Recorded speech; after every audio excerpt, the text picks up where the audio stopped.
Alright guys, so for those of you that have seen my F450 problem video, if you haven't, link in the description below. This is our F450 self-loader tow truck. This has the Chevron branded Renegade, believe it's a 408 from Miller Industries on a short wheelbase F450 chassis. Not the biggest thing in the world to have the short wheelbase. You really can't lift a lot of weight. So we just got this truck back. The Ford dealer had it for about almost 3 months. And let me kill this flashlight here. So I don't know if you can see it. Might be the hardest thing in the world to see. But if you can't see that, I'll read it to you. It's 48,340 miles on this truck. She now has a brand new engine. We kept having problems with this truck. We took it to the dealer multiple times, and actually I think I just put up a video. If I haven't just put up, it's coming, of me actually picking this thing up from the dealer and talking to the guy what they found wrong with the engine. This truck is 2013. It's not 5 years old yet, and it doesn't even have 50,000 miles on the engine yet, and they wound up having to replace the engine. When they tore it apart, they found a pinhole.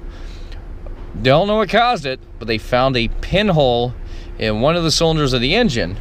That's a catastrophic engine failure. Even though the engine still ran, it ran like shit. It still ran. It wound up leading to a catastrophic failure in the DEF system on this truck, which is California's version of a smog system for a diesel. DEF means diesel exhaust fluid. So as you can see, this truck takes diesel in that one. And as I walk around to the other side of the truck, I'm going to show you here. It's got a blue cap on the side, another tank. This is where you put the liquid. And what this does is it's a treatment. So DEF is spun off of the DPF system.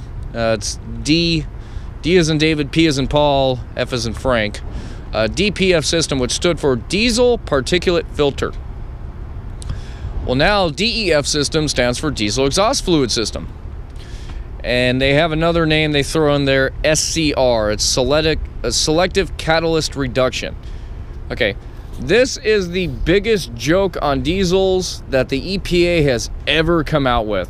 It causes more damage to your diesel engine than it does good.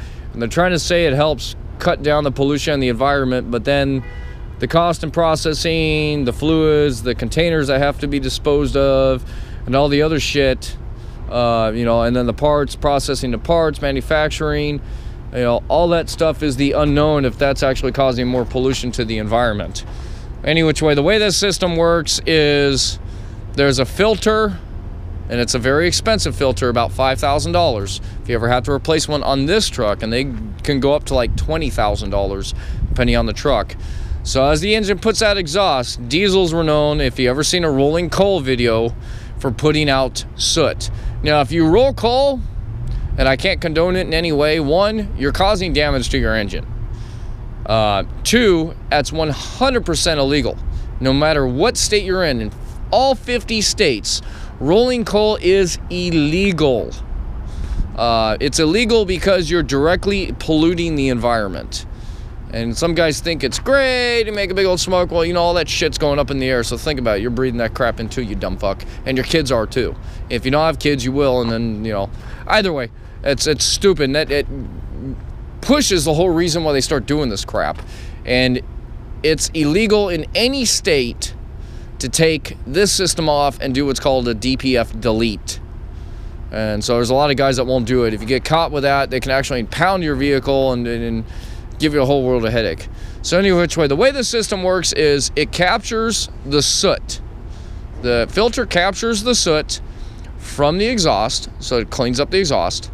And then when it starts to get full, there's little sensors in there that, you know, check the pressures. And when it gets full, what it does is it does a bake process or a reburn process. And it'll go into what's called a regeneration mode and basically super cook that filter to like 20-something hundred degrees.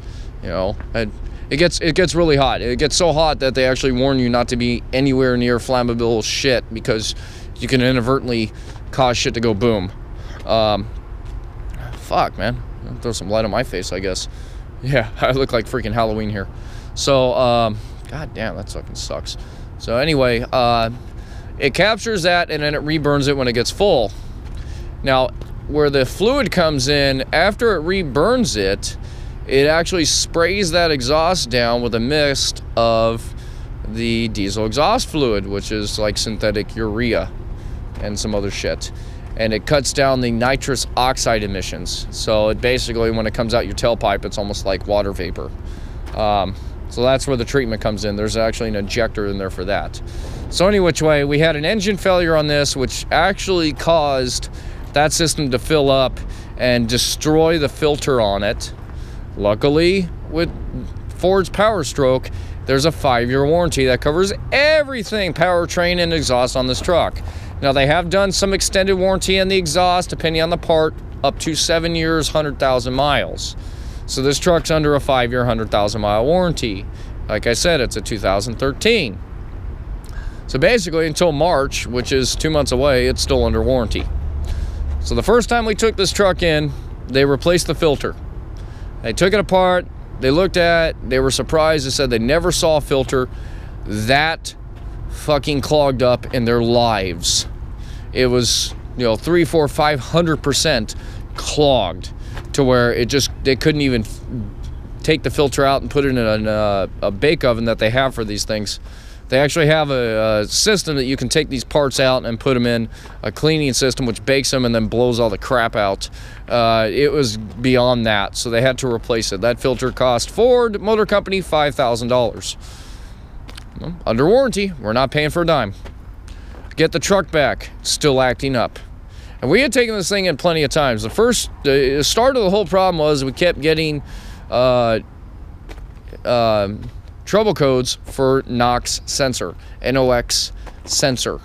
And that's part of the exhaust system, but that also is on top of the engine. And all this stuff spun out from the engine, but they, you know, did the shotgun approach. Let's start throwing parts at it. They reflashed the ECM. We took it back. We brought it back because it didn't work. Then they came in, found a wire problem. They fixed that, took it out. Then they wound up having to replace all the sensors. Then they wound up having to, you know, finally replace the filter. And then, you know, the last time, which was, you know, when we took it back, was it still wasn't running right. And we had another exhaust problem. So we took it back. They look at it, they couldn't figure out what it was. They're like, okay, we're just gonna have to tear the engine apart and see. It's gotta be something up there, because we started getting all kinds of codes for engine components. And with these trucks, they're heavily computerized. There actually is monitoring for each cylinder built into the computer. It's called contribution balance. I know I look kind of weird, but this is the best I can do to get light. There's like no light here in the yard, other than the few that we have around. So contribution balance is the computer's measurement on each cylinder, and it reads how much the piston or the cylinder contributes to the overall force or horsepower of the engine. And when it reads something's off of one cylinder, it evens it out by, you know, working the other cylinders. We started getting all kinds of codes for that. Finally, we started getting codes for injectors, because at this point it was, you know, burning up the injectors trying to do this. So we started getting all kinds of codes. We took it back in, and finally they're like, okay, look, we're gonna have to take this engine apart. You know, we gotta check it out. So they wind up doing that. They wind up having to order a whole nother engine block and heads for this thing. That was a 2-week wait time, and about a month in, they were finally at the point where they were putting the engine back into this thing. Actually, I think they had it for about 2 months, almost 2 months. Yeah, it was definitely over 30 days. I think we started getting on them when it hit about 31 days, because they're like, hey, we want our fucking truck back. You know, what's going on here? Why is it taking so long, etc. Well, it's warranty work. We understand that warranty work, they're going to drag their ass. So in the end result, they wound up putting a whole brand new motor in this truck, brand new heads, brand new motor, $12,000 engine replacement under warranty. Perfect. So last week we get the truck back, and we park it because we're not driving it yet, or we don't have a driver for it. The driver that used to be for it no longer works here, and I'm not going to go into detail on that.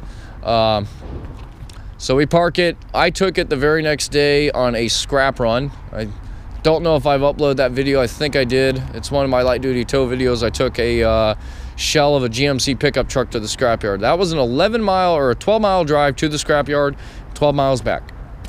I take it there, I get it back. I don't notice that during that time the engine check light came back on. You know, so I parked the truck, and the next day I'm off. My boss, Willie, hits me up and says, "Hey, what the heck, man?" Freaking, you know, he's kind of his way of talking shit on the truck and on the manufacturer. Engine check light's back on. He sends me a text. I sent him a text back. I was like, "Dude, you're fucking with me." I couldn't believe it. Yep, engine check light was back on. So I came in, I plugged into the truck, downloaded the codes, what was going on with it, and it threw a code for exhaust pressure sensor. And this is a sensor that's on the actual engine on the back of the motor somewhere in a bitch place to get to. And if you ever pop the hood on one of these things, a lot of things are a bitch to get to on these. They put so much crap on them now. It's like, okay, fuck it, we're going back to the dealer. It's like 5th, 6th time taking it back to the dealer. Somebody's gonna comment lemon law. I'm already, you know, anticipating that. Yeah and no. I mean, yeah, it probably would. The thing is, we would be without the truck for years. A lemon law lawsuit requires you to go take it to court. It's going to be an arbitration, all kinds of bullshit, and it's not going to get resolved anytime soon. Court battles take years. I've personally towed vehicles back to the Ford dealer that were those kind of lawsuits, and they drag on. Well, this truck here is not a cheap truck. 2013, this was a $70,000 tow truck, and it's a 450 short wheelbase with just a small lift on it. It's not, you know, it's not equipped with a shit ton of features. $70,000 truck we're not going to do without for the next, you know, couple of years while we battle it out. We want it fixed right. This is the truck that we bought. This is our truck, etc. So we want it fixed right, and we don't want any more problems. We gave the dealer every bit of a chance to fix this. Yes, it was way more than 3 times we had to take it back. So we take it back in on this last problem, which I took it in yesterday. That would be the 25th. Took it in. I called him before I took it in, explained the problem to him, told him the code that we got, what was going on, because they started freaking out. They're like, "Dude, we just put a motor in it, what the fuck?" And I tell them what it was. Like, "Oh, thank God, it's nothing crazy." Sure as shit, it was the sensor. They plugged into it, because I took it in there and I was going to wait for it. You know, I figured, well, at the least they have to reflash the ECM. Sometimes that's all it is. They're very tight on the parameters on each of the sensor. So when there's a problem, sometimes the computer will throw a code just because it went over the threshold of those parameters, which means it just may need an update in programming. In this case, it wasn't that. The sensor was actually bad. The technicians plugged into it. They read it while another technician went under the hood, checked the harness to the sensor, and as soon as he started moving that wire around, they were watching the readings just jump all over the fucking place. So they determined that the sensor itself was bad. It was going to take 2 hours to get the part, another couple hours for them to put it in. So at that point, I just got to ride back here, and they called me at the end of the day. They had finished it. They'd replaced the sensor, reflashed the ECM, and that was it. I drove the truck today for a little bit, and it's been doing fine. No engine check light. So the plan here is tonight, I'm going to leave my big bitch, and I love my truck, I really do, here, and I'm going to drive this truck tonight for my shift. That way I can put some miles onto it and see how it does, make sure everything's done, basically test drive the thing for the whole shift. And if everything's good, we'll find out tomorrow morning when I'm off that no engine check lights come back on, no other issues. We'll have proven tested the truck, because let's face it, the dealer took it for a test run after they put the motor in, supposedly put 40 miles on it. And I have no reason not to believe them, because what they didn't realize is the moment they started our truck, our tracking system alerted us. And the moment they moved our truck, our tracking system alerted us. Because it was at the dealer doesn't mean we don't know what's going on with the truck. Every single one of our trucks has tracking, and it's active tracking, which means we can log in and see exactly what's going on. And that's how we, we're keeping track of the time the truck was there, is based off our tracking system. So we saw in the tracking that they took it for a drive. We figured as much. They had to test drive it, road test it, whatnot, do all the shit. So they did that. So I did put about 40 miles on it or so. So anyway, yeah, I'll be driving this guy tonight, so if you see it in one of my videos, it's probably because I'm driving it. Sometimes I like driving this truck, sometimes I don't. Upside to it is it gives me a break from driving a stick shift. It is automatic. It does have some giddy up and go. It's nice. It's also quick for hook up and go, so if I want to take it easy, I'll drive it. But tonight I'm going to drive it because I need to put some miles on it and road test it. So for 12 hours, I'll be putting on it. So any which way, that's an update on our 450. After all the bullshit and problems I pretty much just listed in this long ass video, that's pretty much it. This is the I didn't say what it was, but it's the 6.7 liter. It's basically the replacement to Ford's shitty 6.0 liter engine that they had nothing but God problems with. So this is that. Yeah, the 6.9 and the 7.3 were great engines, but they're really old, and International doesn't really work at Ford anymore to make those. And see, that was the thing. If you had a 6.9 or 7.3, which dates back to the 90s and 80s, those are actually made by International Harvester, which is no more. They're bought out by International Navistar. International's kind of gone to shit these days with their Max Force engine. But everyone's kind of gone to shit too because of the whole stupid exhaust system. And if I had to blame this on anything, I'll blame it on that. Thank you, CARB, California Air Resource Board, for coming up with that bullshit. Thank you, federal government, for following a scientist's theory on it, who wound up not even being a legitimate scientist. And to save face, they just followed through it anyways. This should have probably go away in a couple of years, but the damage is already done to the industry and diesels. And I know everybody out there feels the pain. This whole system sucks. But we have to stay legal, so that's where we're at with it. Thanks for watching. Please comment, like, and subscribe. And I will see you on the next one.